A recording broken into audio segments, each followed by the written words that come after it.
بسم اللہ الرحمن الرحیم الحمد للہ رب العالمین والصلاة والسلام علی اشرف الانبیاء والمرسلین وعلی آلہ وصحبہ اجمعین اما بعد۔ محترم حضرات، کل اور پرسوں آپ کے سامنے قیامت کی علامات میں سے ایک بہت بڑی علامت خروج دجال کا ذکر کیا گیا تھا، اور اسی سلسلے میں کل اس کے خطرناک فتنوں کا ذکر آیا تھا کہ وہ لوگوں کو کس کس طریقے سے دھوکے میں مبتلا کرے گا اور فتنے میں مبتلا کرے گا۔ کھانے اور پینے کے ذخیرے سے جنت اور دوزخ جیسی چیز دکھا کر، آسمان سے پانی برسا کر، زمین سے کھیتیاں اگا کر، بیماروں کو شفا دے کر، مردوں کو زندہ کر کے، اس طرح مختلف قسم کے انداز سے وہ لوگوں کو بہکانا شروع کرے گا۔ بہت سارے لوگ اس کے فتنے میں مبتلا ہوتے جائیں گے۔ ایک فتنہ اس کا یہ بھی ہوگا کہ تیز رفتاری کے ساتھ سفر کرے گا۔ اس کے بارے میں حدیث میں آتا ہے کہ اللہ کے نبی علیہ السلام نے دجال کا ذکر کرتے ہوئے فرمایا کہ وہ 40 دن دنیا میں رہے گا، اور ان میں سے پہلا دن 1 سال کے برابر ہوگا، اور دوسرا دن 1 ماہ کے برابر، اور تیسرا دن 1 ہفتے کے برابر، اور باقی دن عام دنوں کی طرح۔ اور جب آپ سے پوچھا گیا کہ اس کی رفتار کیسی ہوگی، آپ نے فرمایا کہ اس کی رفتار ایسی تیز ہوگی جیسے کہ بارش جس کے پیچھے سے تیز تیز ہوائیں چل رہی ہیں۔ آپ اندازہ کر سکتے ہیں کہ ہوا کی رفتار کیا ہوتی ہے، اور جب ہوا پانی کو اڑا کے لے جاتی ہے تو اس کا حال کیا ہوتا ہے۔ اس سے اس کی تیز رفتاری کا اندازہ کیا جا سکتا ہے، یہاں تک کہ وہ اسی تیز رفتاری کی وجہ سے ساری دنیا کی سیر کر لے گا، اور کوئی شہر اور کوئی علاقہ نہیں چھوڑے گا، ہر جگہ پہنچے گا، اور اس کو دیکھ کر نہ معلوم کتنے انسان بہکتے چلے جائیں گے۔ اسی سلسلے میں اس کا ایک فتنہ یہ ہے کہ دنیا جو اتنی لمبی اور چوڑی ہے، صرف 40 دن کے اندر وہ ساری دنیا کا سفر کرے گا۔ حدیث میں آتا ہے کہ حضرت جابر رضی اللہ تعالیٰ عنہ نے فرمایا کہ رسول اکرم صلی اللہ علیہ وسلم نے فرمایا کہ وہ 40 دن دنیا میں رہے گا، جس میں وہ ساری دنیا کی سیر کر لے گا، ہر چشمے اور گھاٹ پر آئے گا۔ اور حضرت انس رضی اللہ عنہ کی روایت ہے کہ اللہ کے رسول نے فرمایا کوئی شہر ایسا نہ ہوگا جہاں دجال نہ جائے سوائے مکہ اور مدینے کے، اور مکہ اور مدینے کے ہر راستے پر اللہ کے فرشتے ان کی حفاظت کے لیے صف بستہ کھڑے رہیں گے۔ ایک اور حدیث میں ہے، حضرت جنادہ ابن ابو امیہ رضی اللہ عنہ کہتے ہیں کہ اللہ کے رسول صلی اللہ علیہ وسلم نے خطبہ دیتے ہوئے فرمایا 40 دن تک دنیا میں دجال رہے گا، جس میں وہ ہر گھاٹ پر جائے گا، لیکن 4 مساجد کے قریب نہیں جا سکے گا، ایک مسجد حرام، دوسرے مسجد مدینہ، اور تیسرے مسجد طور، اور چوتھے مسجد اقصی۔ اس سے ایک عظیم فتنہ لوگوں کے سامنے آئے گا کہ صرف 40 دن کی اس مدت کے اندر، جس کی تفصیل آپ کے سامنے حدیث نے بتائی، وہ ساری دنیا کی سیر کر لے گا۔ اور اس سفر کے لیے اس کی جو سواری ہوگی، احادیث کے اندر اس کا بھی ذکر آتا ہے، اور اس میں گدھے کا لفظ آتا ہے کہ اس کا ایک گدھا ہوگا، اور اس گدھے کے دونوں کانوں کے درمیان میں بڑا لمبا چوڑا فاصلہ ہوگا۔ اب یہ تعبیرات ہیں، اللہ کے نبی علیہ السلام نے سمجھانے کے لیے اس وقت گدھے کا لفظ استعمال فرمایا، مراد ہے سواری۔ اب وہ سواری اس کی کیسی بھی ہو سکتی ہے، جیسے اس زمانے کی سواریاں ہیں، اسی کی اعلیٰ ترین کوئی قسم ہوگی، بڑی لمبی چوڑی سواری، اس سواری پر وہ سوار ہو کر ساری دنیا کی سیر کرے گا۔ اور اس کا سب سے بڑا فتنہ یہ ہوگا کہ سوائے مکے اور مدینے اور بیت المقدس کے تمام دنیا پر اس کی حکومت قائم ہو جائے گی۔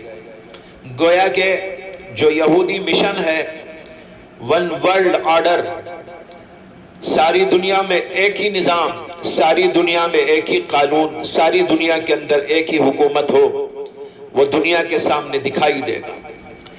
چنانچہ حدیث میں جو بہت لمبی ہے، اللہ کے رسول صلی اللہ علیہ وسلم کا ایک جملہ یہ بھی آیا ہے، وَإِنَّهُ سَيَظْهَرُ عَلَى الْأَرْضِ كُلِّهَا إِلَّا الْحَرَمْ وَبَيْتِ الْمَقْدِسِ۔ دجال ساری دنیا پر چھا جائے گا اور غالب ہو جائے گا سوائے حرم اور بیت المقدس کے۔ اور ابن ماجہ کے اندر ایک روایت آئی ہے کہ اللہ کے رسول صلی اللہ علیہ وسلم نے فرمایا، إِنَّهُ لَا يَبْقَى شَيْءٌ مِّنَ الْأَرْضِ إِلَّا وَطِئَهُ وَظَهَرَ عَلَيْهِ إِلَّا مَكَّةَ وَالْمَدِينَةَ، یعنی وہ ساری دنیا پر چھا جائے گا اور دنیا میں سے کوئی علاقہ ایسا باقی نہ رہے گا جہاں وہ نہ جائے اور جہاں پر اس کی حکومت قائم نہ ہو جائے سوائے مکے اور مدینے کے۔ یہ ہے دجال کی دجالیت کا ایک ہلکا سا نقشہ، جس سے اس کے فتنے کی سنگینی کا خوب اندازہ کیا جا سکتا ہے۔ اللہ تعالی ہم سب کی حفاظت فرمائے۔ اس کے بعد یہ سمجھیے کہ اس کا جو لشکر ہوگا وہ لشکر کن لوگوں پر مشتمل ہوگا۔ چند حدیث پہلے سن لیں۔ حضرت انس کہتے ہیں کہ اللہ کے رسول صلی اللہ علیہ وسلم نے فرمایا کہ دجال اصفہان کے 70,000 یہودیوں کے ساتھ، اس کے پیروکاروں کے ساتھ، جن کے اوپر سیاہ چادریں ہوں گی، آئے گا۔ یہ مسلم شریف کے اندر حدیث موجود ہے۔ اس سے معلوم ہوا کہ یہودی اس کے پیروکار ہوں گے۔ ایک حدیث میں ہے، حضرت ابو بکر صدیق رضی اللہ عنہ نے فرمایا کہ اللہ کے رسول صلی اللہ علیہ وسلم نے فرمایا، دجال مشرق کی جانب سے ایک علاقے سے نکلے گا جس کو خراسان کہا جاتا ہے، جس کی اتباع بہت سے وہ لوگ کریں گے جن کے چہرے چمڑا چڑھائے ہوئے ڈھالوں کی طرح، یعنی موٹے موٹے اور چوڑے چوڑے ہوں گے۔ اور مسند احمد کی روایت میں ہے کہ اللہ کے رسول نے فرمایا کہ دجال کوس اور کرمان سے 80,000 افراد کے ساتھ نیچے اترے گا، جن پر چادریں ہوں گی اور بالوں کی بنی ہوئی وہ جوتیاں پہنے ہوئے ہوں گے، گویا ان کے چہرے چمڑے چڑھائے ہوئے ڈھال کے مانند ہوں گے۔ اور ایک روایت میں یہ آتا ہے کہ اللہ کے رسول علیہ السلام نے فرمایا کہ دجال کے پاس زیادہ تر آنے والی عورتیں ہوں گی۔ یہ مصنف ابن ابی شیبہ کی روایت ہے۔ اور ایک حدیث ہے حضرت انس سے، انہوں نے فرمایا کہ اللہ کے رسول علیہ السلام نے فرمایا، کوئی شہر ایسا نہ ہوگا جہاں دجال نہ جائے سوائے مکہ اور مدینے کے، اور مکے اور مدینے کے ہر راستے پر اللہ کے فرشتے ان کی حفاظت کے لیے کھڑے ہوئے ہوں گے۔ اور جب وہ مدینے کے قریب سنگلاخ ایک وادی میں پہنچے گا تو 3 بار زبردست زلزلہ آئے گا، اور وہاں کے رہنے والے، یعنی مدینے کے رہنے والے تمام کافر اور منافق وہاں سے ڈر کر باہر نکلیں گے اور دجال کے ساتھ جا کر شامل ہو جائیں گے۔ یہ مسلم شریف کے اندر حدیث موجود ہے۔ ان تمام روایتوں سے یہ خلاصہ نکل کے آتا ہے کہ دجال جس لشکر کو لے کر دنیا میں کام کرے گا، وہ ایک تو یہودیوں سے بنے گا، دوسرے عام کفار اور منافقین سے بنے گا، اور تیسرے فساق اور فجار سے اور کمزور ایمان والوں سے۔ جیسے عورتیں کمزور ایمان کی ہوتی ہیں، کسی نے ذرا سا بھی کرتب دکھا دیا، تماشا دکھا دیا تو اس کی معتقد ہو جاتی ہیں۔ اسی طرح بہت سارے لوگ ہوتے ہیں کہ عجیب و غریب تماشے دیکھ کر ایمان لے آتے ہیں، عقیدت مند ہو جاتے ہیں۔ اس حدیث میں تنبیہ موجود ہے کہ جو اس قسم کے لوگ ہوں گے وہ دجال کی عجیب و غریب باتوں کو دیکھ کر اس کے فتنے کے اندر مبتلا ہو جائیں گے اور اس کے لشکر کا ایک حصہ بن جائیں گے۔ اللہ تعالی ہم سب کی حفاظت فرمائے۔ اس کے بعد آخر میں بتاتا چلوں کہ دجال کے بارے میں سوال پیدا ہوتا ہے کہ وہ اب ہے کہاں اور وہ کہاں سے نکلے گا۔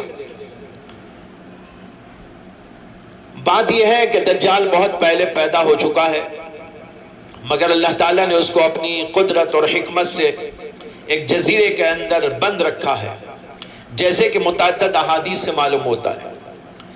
مسلم شریف کے اندر حضرت فاطمہ بنت قیس رضی اللہ تعالی عنہا سے روایت ہے کہ اللہ کے رسول علیہ السلام نے فرمایا کہ آگاہ ہو جاؤ کہ دجال شام یا یمن کے سمندر میں ہے.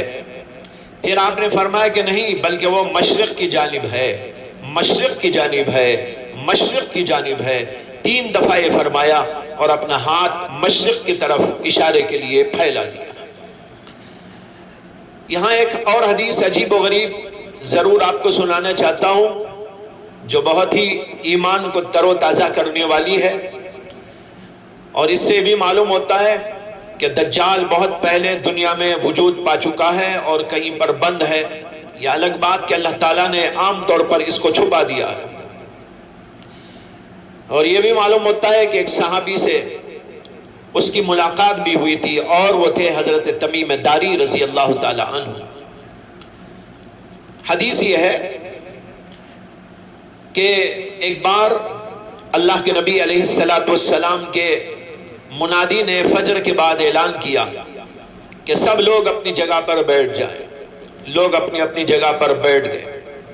اللہ کے نبی علیہ السلام منبر پر ہنستے ہوئے تشریف لائے اور پھر فرمایا کہ ہر آدمی اپنے مصلی پر بیٹھا رہے. پھر آپ نے فرمایا کیا تم جانتے ہو کہ میں نے تم کو کیوں جمع کیا ہے؟ صحابہ نے عرض کیا اللہ و رسولہ عالم. آپ نے فرمایا کہ میں نے تمہیں کچھ ترغیبی بات یا ترہیبی بات کہنے کے لیے جمع نہیں کیا ہے، یعنی کسی واعظ و نصیحت کے لیے نہیں، بلکہ بات دراصل یہ ہے کہ تمیم داری ایک نصرانی تھے. اب انہوں نے اسلام قبول کر لیا ہے اور انہوں نے مجھے ایک ایسی بات بتائی جو میری بات کی تصدیق کرتی ہے اور میری اس بات کی موافقت کرتی ہے جو میں تم سے مسیح دجال کے بارے میں بیان کیا کرتا تھا.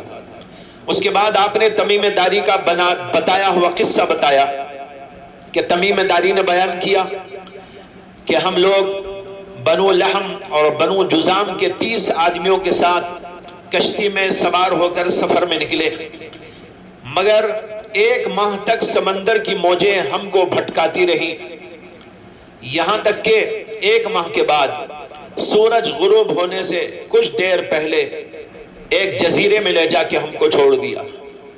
یہ جزیرہ سمندر کے قریب تھا. ہم لوگ چھوٹی چھوٹی کشتیوں میں بیٹھ کر جزیرہ پہنچے. وہاں ہمیں ایک عجیب و غریب جانور ملا جس پر موٹے موٹے بہت سے بال تھے. بالوں کی کثرت کی وجہ سے اس کا آگا اور پیچھا معلوم نہیں ہوتا تھا. ہمارے ساتھیوں نے کہا کہ یہ کون کم وقت ہے؟ تو وہ جانور ہم سے بولنے لگا اور کہا کہ میں جساسا یعنی جاسوس ہوں. پھر کہا کہ اس گرجا گھر میں جا کر دیکھو، ایک شخص تمہارا انتظار کر رہا ہے، تمہاری ملاقات کا مشتاق ہے. تمیم داری کہتے ہیں کہ ہم کو بڑا خوف ہوا کہ کوئی جن تو نہ ہو، مگر اس جانور نے ہم سے کہا یہ کوئی جن نہیں، یہ انسان ہے. تمیم داری کہتے ہیں کہ ہم جلدی جلدی چل کر وہاں پہنچے تو وہاں ایک آدمی کو دیکھا جو اتنا بڑا تھا کہ کبھی اتنا بڑا آدمی پوری زندگی میں نہیں دیکھا. اس کے دونوں ہاتھ گردن سے باندھ دیے گئے تھے اور رانوں سے لے کر ٹخنوں تک لوہے میں جکڑا ہوا تھا. ہم نے کہا کہ تو کون ہے؟ وہ کہنے لگا کہ میرا حال معلوم کرنے پر تو تم قادر ہو گئے، تم بتاؤ کہ تم کون ہو. تمیم داری کہتے ہیں کہ ہم نے کہا کہ ہم عرب کے لوگ ہیں، کشتی میں سوار ہوئے تھے، سمندر میں حد سے زیادہ جوش تھا، 1 ماہ تک موجیں ہم سے ٹکراتی رہی اور بالآخر اس جزیرے کے پاس ہم کو چھوڑ دیا. جانور نے ہم کو تمہارے بارے میں بتایا تو ہم یہاں پر آ گئے. اس کے بعد اس حدیث کے اندر بہت سارے سوالات و جوابات کا ذکر ہے جو اس شخص میں اور تمیم داری اور ان کے ساتھیوں کے درمیان ہوئے. اس کے آخر میں یہ ہے کہ اس نے کہا کہ مجھے امیوں کے نبی کی اطلاع دو. تمیم داری کہتے ہیں کہ ہم نے اس کو بتایا کہ وہ مکے سے مدینہ جا کر وہاں پر سکونت پذیر ہیں، وہاں پر رہ رہے ہیں. اس نے کہا کہ لوگوں کے لیے بہتر ہے کہ وہ ان کی اتباع کریں. پھر کہا کہ سنو، میں اپنا حال بتاتا ہوں، میں دجال مسیح ہوں اور عنقریب مجھے نکلنے کی اجازت ہو جائے گی. میں زمین پر پھروں گا اور 40 دن میں مکے اور مدینے کے علاوہ ہر بستی کو جاؤں گا. یہ ہے طویل حدیث اور اس کے بہت سارے حصے میں نے چھوڑ دیے. وقت کی قلت کی وجہ سے۔ بہرحال اس سے معلوم ہوا کہ دجال موجود ہے، اللہ نے اس کو کہیں پر محفوظ طریقے پر رکھا ہے اور جکڑ بندیوں کے ساتھ میں رکھا ہے، جب اللہ چاہیں گے تو وہ دنیا کے اندر ظاہر ہو جائے گا۔ آخر اس کا انجام کیا ہوگا؟ جب یہ لوگوں کو بہکاتے ہوئے بہت سارے لوگوں کو گمراہ کر دے گا، اس زمانے میں حضرت مہدی بھی موجود ہوں گے، جنگوں کا سلسلہ بھی چلے گا، اور پھر آخر کار اس کو قتل کر دیا جائے گا۔ حضرت جابر رضی اللہ عنہ بیان کرتے ہیں کہ رسول اللہ صلی اللہ علیہ وسلم نے فرمایا کہ دجال ایسے وقت نکلے گا کہ زمین پر دین کمزور ہو چکا ہوگا۔ پھر فرمایا کہ عیسیٰ علیہ السلام آسمان سے نازل ہوں گے اور وہ آواز دیں گے کہ اے لوگو، تم کیوں اس خبیث جھوٹے کا مقابلہ نہیں کرتے؟ لوگ کہیں گے کہ یہ کسی جن کی تو آواز نہیں۔ پھر لوگ آواز کے پیچھے نکلیں گے کہ کہاں آئی، تو معلوم ہوگا کہ حضرت عیسیٰ علیہ السلام ہے۔ نماز کا وقت ہو چکا ہوگا، اقامت ہوگی، اور آپ سے کہا جائے گا کہ اے روح اللہ نماز پڑھا دیجئے۔ وہ کہیں گے کہ تمہارا امام تو تم ہی میں سے ہوگا۔ جب نماز سے فارغ ہو جائیں گے تو سب لوگوں کو لے کر وہ دجال کی طرف جائیں گے۔ وہ جب آپ کو دیکھے گا تو اس طرح پگھلنے لگے گا جیسے پانی میں نمک پگھل جایا کرتا ہے۔ اس طریقے پر دنیا سے یہ عظیم فتنہ ختم ہوگا۔ اللہ تعالیٰ سے دعا ہے کہ اللہ تعالیٰ ہم سب کو اس کے فتنے سے اور تمام قسم کے فتنوں سے محفوظ رکھے۔ وآخر دعوانا ان الحمد للہ رب العالمین۔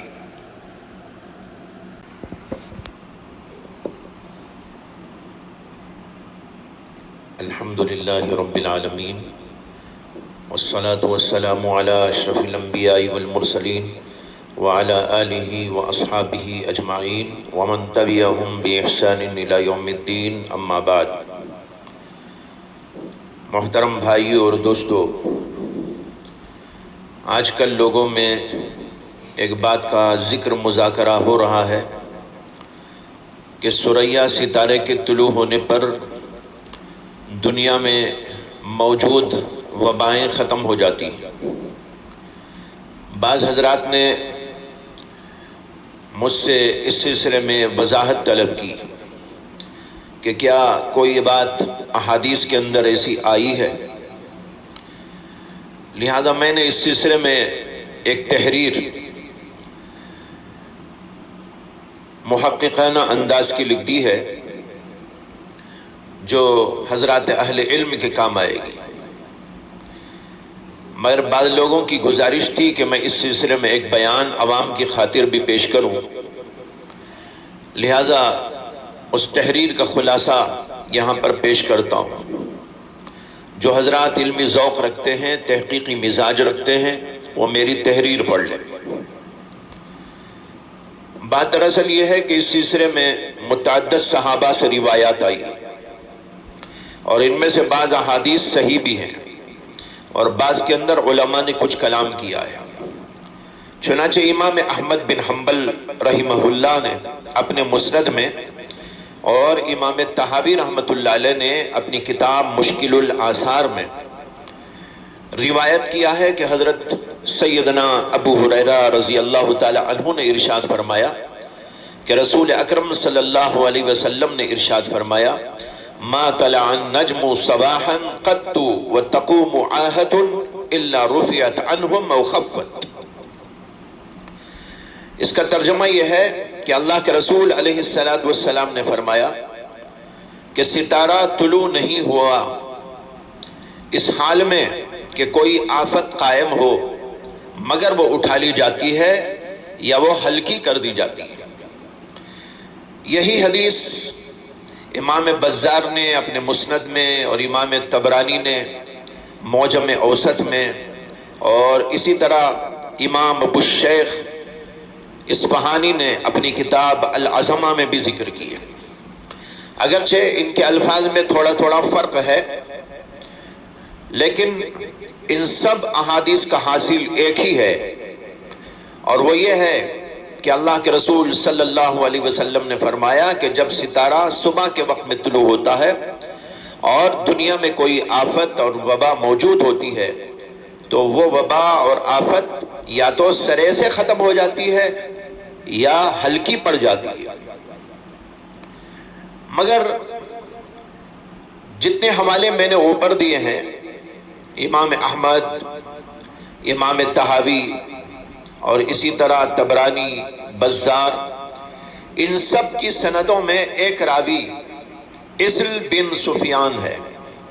بعض لوگوں نے اس کو اصل بن سفیان بھی پڑھا ہے، اور اس راوی کو اکثر محدثین نے ضعیف قرار دیا ہے، لیکن بعض محدثین نے اس راوی کی تعریف اور توثیق بھی کی ہے۔ اس لیے بعض محدثین کرام اس حدیث کی سند کو حسن قرار دیتے ہیں، جیسے مشہور اور معروف امام حدیث، شارح حدیث علامہ عبد الرؤوف المناوی، جو بڑے پائے کے محدث گزرے ہیں، انہوں نے اپنی کتاب التیسیر بشرح جامع الصغیر میں لکھا ہے کہ اس کی سند حسن ہے۔ لیکن میں ایک اور بات بھی آپ کو بتاؤں کہ اسی حدیث کو امام طحاوی رحمۃ اللہ علیہ نے اپنی کتاب مشکل الآثار میں ایک اور سند کے ساتھ بھی روایت کیا ہے، اور وہ سند بالکل بے غبار اور صحیح ہے۔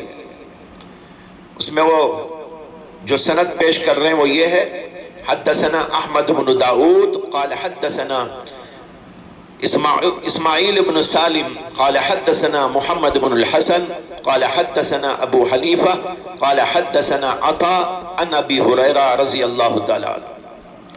ہم سے حدیث بیان کی احمد بن داؤد نے، انہوں نے کہا کہ ہم سے حدیث بیان کی اسماعیل بن سالم نے، اور انہوں نے فرمایا کہ ہم سے حدیث بیان کی محمد بن الحسن شیبانی نے، اور انہوں نے کہا کہ ہم سے حدیث بیان کی امام ابو حنیفہ نے، اور انہوں نے کہا کہ ہم سے حدیث بیان کی عطا بن ابی رباح نے، اور انہوں نے اس کو حضرت ابو ہریرہ سے روایت کیا، اور ابو ہریرہ نے رسول اللہ صلی اللہ علیہ وسلم سے، اور اس کے الفاظ بھی وہی ہیں جو اوپر آپ کو میں نے بتا دیے تھے۔ آپ کو معلوم ہونا چاہیے کہ امام طحاوی کی سند بالکل صحیح ہے، اس میں ابو حنیفہ بھی ہیں اور ان کے شاگرد امام محمد بن الحسن شیبانی بھی ہیں، اور عطا ان کو سب جانتے ہیں کہ بڑے پائے کے تابعی، یہ سب حضرات بڑے پائے کے لوگ ہیں۔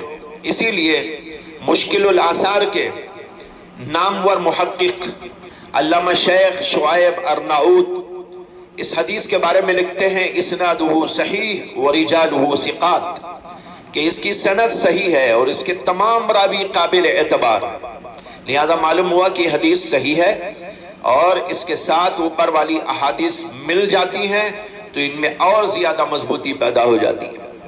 اس سے اتنی بات معلوم ہوئی کہ جب صبح کے وقت ستارہ نکلتا ہے تو وبا اور آفت ختم ہو جاتی ہے یا کم ہو جاتی ہے، مگر ان احادیث میں یہ نہیں آیا کہ کون سا ستارہ اس سے مراد ہے۔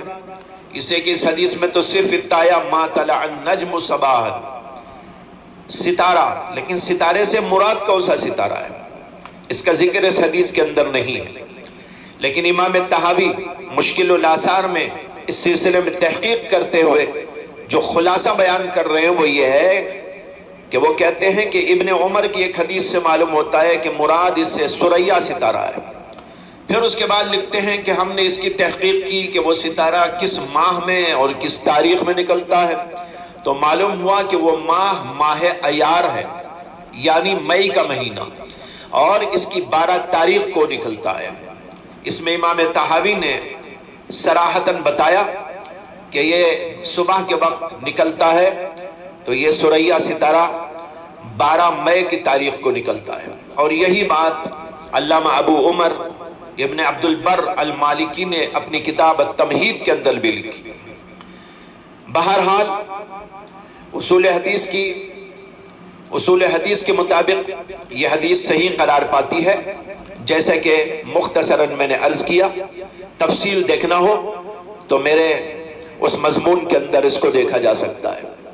اس سے یہ بات صاف طور پر معلوم ہوئی کہ اللہ تعالیٰ کی عادت ہے اور سنت ہے کہ جب دنیا میں کوئی وبا اور بیماری ہو اور ثریا ستارہ صبح کے وقت طلوع ہو تو اللہ تبارک و تعالیٰ اس وبا کو یا تو ختم کر دیتے ہیں یا اس میں تخفیف کر دیتے ہیں۔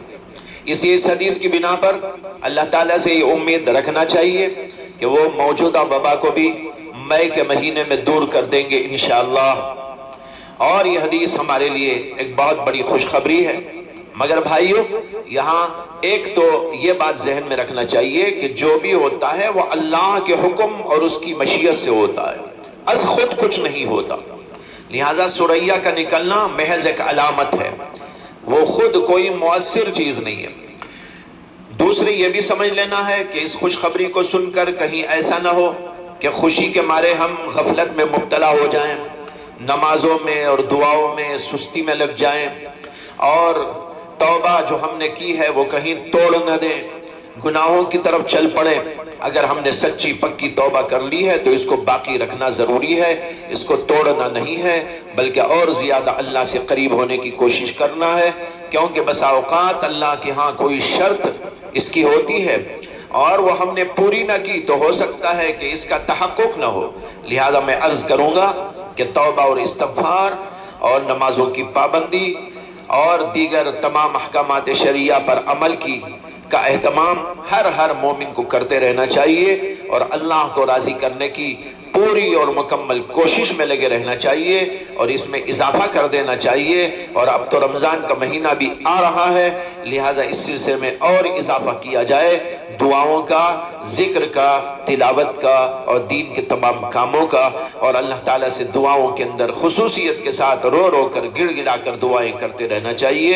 اللہ تبارک و تعالیٰ سے دعا کرتا ہوں کہ اپنے نبی پاک صلی اللہ علیہ وسلم کے پاک کلام کی برکت سے ہم کو، دنیا کے تمام انسانوں کو اس خطرناک وبا سے چھٹکارا عطا فرمائے، اور ہم سب کے گناہوں کو محض اپنے فضل سے، رحمت سے بخش دے، اور ہمیں ہمیشہ ایمان و اعمال صالحہ کی زندگی عطا فرمائے۔ آمین۔ وآخر دعوانا ان الحمدللہ رب العالمین۔